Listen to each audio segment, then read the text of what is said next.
economic freedom fighters vowing to get to the bottom of the murder of the daughter of their former Secretary General Godrich Gardee. Hillary Gardee, who was just 28, was found murdered near Mbombela after she went missing at the weekend. Newzroom Afrika's Zikhona Tshona is outside the family home. She joins us now. Zikhona, good afternoon to you. What news there this afternoon?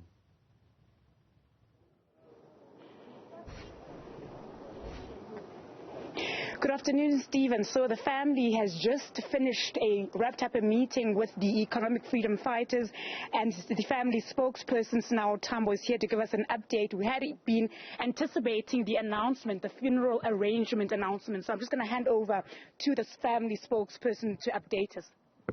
No, thank you very much. As the family, we had gone to get an update from the post-mortem in terms of what happened to the late Hillary Gardee. And we have received information that a bullet wound was located in the back of her head, which means that she was shot, almost execution style, and her body was found in that. But our biggest concern is that the police on the scene did not pick up that Hillary Gardee had been shot. And this is gross incompetence. I mean, it does not need forensics to identify a bullet wound on a live body. So that means that the police did not conduct thorough investigations of the crime scene. And at this point in stage, it is too late. That crime scene has been contaminated. People were doing walkabouts with the media there.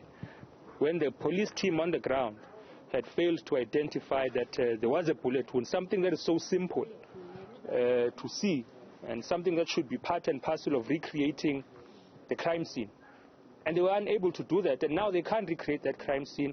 They haven't located cartridges. They don't know what happened in terms of that location there. So this sheds a very concerning light on whether these police are taking this matter seriously, because we had thought they had been working hard and had placed faith in them. But as things stand now, there is no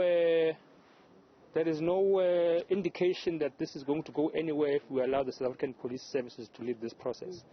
To be unable to identify a bullet wound, I mean, so we're extremely disappointed as a family, and the update we want to give is that we're becoming more and more concerned that the motives behind the kidnapping and murder of Hillary Gardee might be much deeper than a common criminal act of abduction and extortion for money. There might be much more underlying and serious circumstances, because the trend that we're seeing now resembles the murder of Zikhona, resembles the murder of Karabo in the Western Cape. And so we'll be getting further updates in that regard. But the post-mortem results revealed to us an incompetent handling of the crime scene by the police. And that is the update we need to be able to give here. In terms of funeral arrangements, discussions are still in place.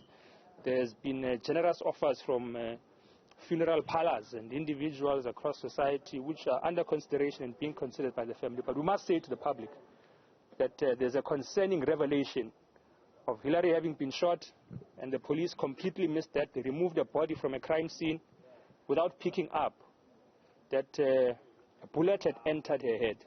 And that is incompetence that leads to vigilante groups being formed in society, because how do you miss such a thing? All right, just before you go, we've also heard reports on the ground that there were transactions on her cards. Any update, or can you confirm that? Yes, there was a confirmation this morning, and we are still going to need to get a Section 205 to do further investigations on cell phones and other banking creditors. But there was a confirmation that there were transactions between Hillary from the point in which she was abducted, about 3 to 4 hours from that point in time, of what is known as cash sends or e-wallets sent to herself.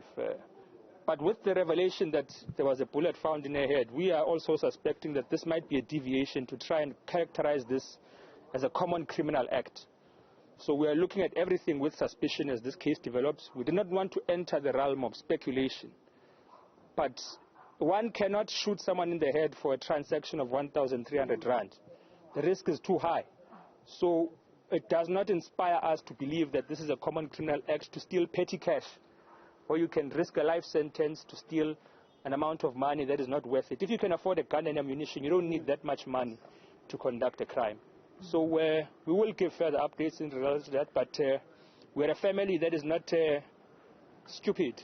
We're able to assess the situation objectively as well.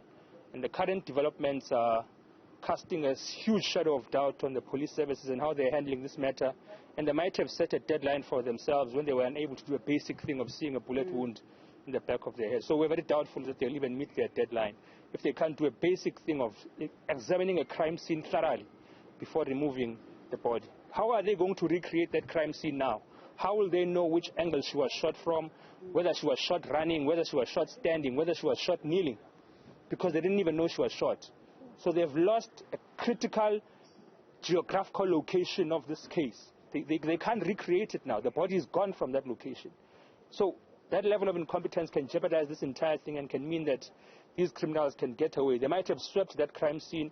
We don't know who infiltrated it. We don't know who contaminated it because of brutal incompetence. Just briefly, is this coming out of your investigation as the EFF? How did you gather this information? This information came out of a post-mortem or an autopsy, as is popularly known. So a bullet was removed from the back of Hillary's head earlier this morning, mid-afternoon. And that is how we were able to know that she was shot in the head. Our initial assumptions, because she had wounds on her head, was that she was beaten to death. But it took a forensic team to do a basic thing of noticing that someone was shot. And we are thankful the forensic team was able to reveal this to us, because we might have buried Hillary with a bullet if their incompetence was, if the incompetence of the South African police services continued into the forensic team. So we must extend our gratitude that we didn't have to bury our daughter with a bullet. And now we're able to have a much greater appreciation of what may have happened, which now looks like it's more than just a common criminal case, but might be something much more sinister and nefarious. Given these details now, how's the family doing? Look, the family is coming to grips with it. We haven't gotten a full report in terms of the post-mortem. The reports are still being compiled in their totality. There'll be further updates in terms of was there any other form of harm inflicted on Hillary. There were bruises on her arm which reveal that there was a struggle. When she was found by her uncle Moses Mbata, she was holding and clutching onto pieces of grass, which means there was moments in time in which she was alive and perhaps trying to escape. So we'll provide updates further as the post-mortem reveals more. We have little faith in the South African police services as things stand, because they may have jeopardized this case permanently. Thank you so much. That is Sinawo Tambo, who is the spokesperson of the Gardee family during this time, giving us some really critical details from the autopsy report, and also saying that the family no longer has faith or has lost faith in the police. We now know that there was a bullet wound to her head and that transactions were made shortly after her abduction. The family saying that they do not believe that the police, South African Police Service, have the competency to now handle this case. I did speak to the police a short while ago. They're saying for now they don't have any update. They continue with their 72-hour manhunt for the suspects in this matter. No arrests have yet been made, and as the spokesperson has just said them, the family is now preparing to lay Hillary Gardee to rest, and they will give us those details as soon as they are available, as soon as they have them confirmed. Zikhona, Tshona, thank you very much indeed. Well, a very, very significant development, if I can put it like that there. Confirmation from the family that Hillary Gardee was shot, as they say, execution style in the head. Can you just imagine? Well, we're obviously going to keep you up to date with more developments on that story.